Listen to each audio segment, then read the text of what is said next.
안녕하세요. 박민수 원장입니다. 오늘은 구취, 즉 입냄새 때문에 고민하시는 분들을 위한 영상을 만들어 보았습니다. 구취를 예방하는 법을 좀 알려드리려고 하는데요. 얼마 전에 저희 병원에 40대 후반의 여성이 내원하였는데요. 그 이유는 혀가 너무 아프다는 거였습니다. 그분의 혀를 이제 잠시 들여다 봤더니 혀가 어떤 자극에 의해서 굉장히 마찰을 받았어.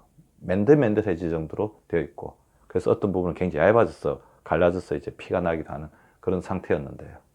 이유를 물어본 적, 얼마 전에 친한 친구로부터 입냄새가 난다는 애정어린 충고를 받았지만 그것이 굉장히 마음에 걸렸던 거예요. 그래서 그때부터 칫솔 닦는 칫솔로 굉장히 이렇게 혀를 이제 강박적으로 이렇게 문지르기 시작했고, 그런 것 때문에 이런 어떤 증상이 발생한 거죠. 그분은 이제 그 이야기 듣고 난 이후에는 약간의 우울증 증상까지 호소를 하였는데요. 사실 이런 어떤 구취 때문에 고민하시는 분들은 상당히 많죠. 그리고 친한 가족이나 지인들로부터 이런 이야기 들었을 때 충고로 받아들이는 분도 있지만 굉장히 수치스럽게 치부로서 생각하는 분들도 많고요. 근데 의외로 이제 구취를 제거하는 방법은 간단할 수 있기 때문에 제가 몇 가지 팁을 같이 공유하고자 합니다. 먼저 구취가 발생하는 원인의 대부분은 입입니다.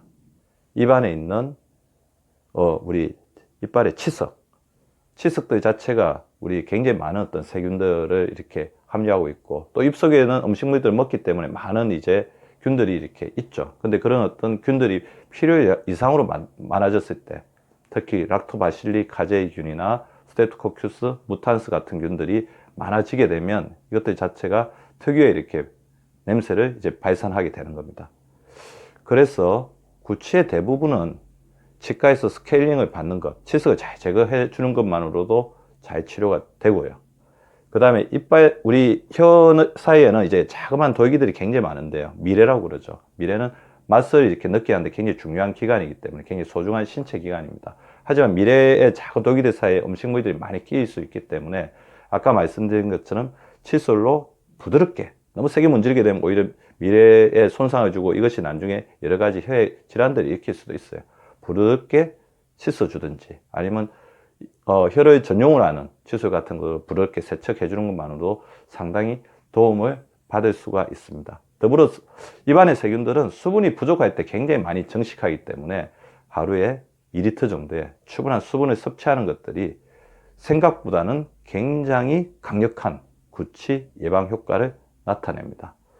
두 번째, 구취가 심한 사람들을 잘 살펴보면 소화기관에 문제가 있는 것을 알 수가 있어요. 먼저 위운동이 굉장히 지연이 되어 있습니다. 위운동이 지연이 되어 있으니까 우리 음식물 찌꺼기가 위 안에 오래 머무르게 되고 이것이 다시 역류되면서 냄새를 만들어내게 되는 거죠. 그래서 위운동을 촉진시키는 작용들을 하는 게 굉장히 중요하겠죠. 위운동을 저하시키는 생활 습관들이 뭐가 있습니까? 스트레스를 많이 받는다, 잠을 자지 않는다, 운동을 규칙적으로 하지 않는다. 그래서 규칙적으로 운동을 하게 되면 우리 장도 움직이거든요. 그 다음에 식사를 규칙적으로 했을 때 우리 장의 운동성도 빨라집니다. 그래서 규칙적으로 운동하고 스트레스를 줄여주고 규칙적으로 식사하고 이것만으로도 장의 운동성을 굉장히 활발하게 할 수가 있고요. 만약에 소화가 굉장히 안 되는 분들이라면 소화효소가 풍부한 발효식품, 콩이나 낫또나 된장 같은 음식을 드시는 것도 바람직합니다. 더불어서 장도 문제가 될 수가 있어요. 특히 음식물 찌꺼기들이 잘해서 소화되지 않고 장까지 내려가게 되면 장의 점막을 공격해 가지고 이것 자체가 장 누수 증후이 되고 여기서 독소들이 많이 만들어질 수가 있습니다. 따라서 장의 어떤 건강을 지키는 장내 세균 숲의 균형이 굉장히 중요한데요. 그래서 장내 세균, 특히 유익균의 먹이가 되는 스미지, 채소를 이제 충분하게 섭취하는 게 중요하겠죠. 특히 우엉, 배추, 양배추처럼 스미질이 풍부한 음식을 먹게 되면 장의 세균숲의 어떤 유익균의 먹이가 되는 것 동시에 혀에 있는 세균까지도 같이 씻어내리는 역할을 하기 때문에 꼭 반드시 섭취하기를 바라고요. 그 다음에 장내 세균숲에 도움이 되는 우리 동지로서 유산균이 풍부한 음식이나 유산균 제품 같은 경우도 자기의 어떤 건강 상태나 컨디션에 맞게끔 잘 선택해서 드시는 것이 바람직합니다. 더불어서 호흡기도 굉장히 영향을 많이 미칩니다. 특히 담배를 피는 사람들은 담배를 끊는 것만으로도 구취를 굉장히 많이 해결할 수 있고요.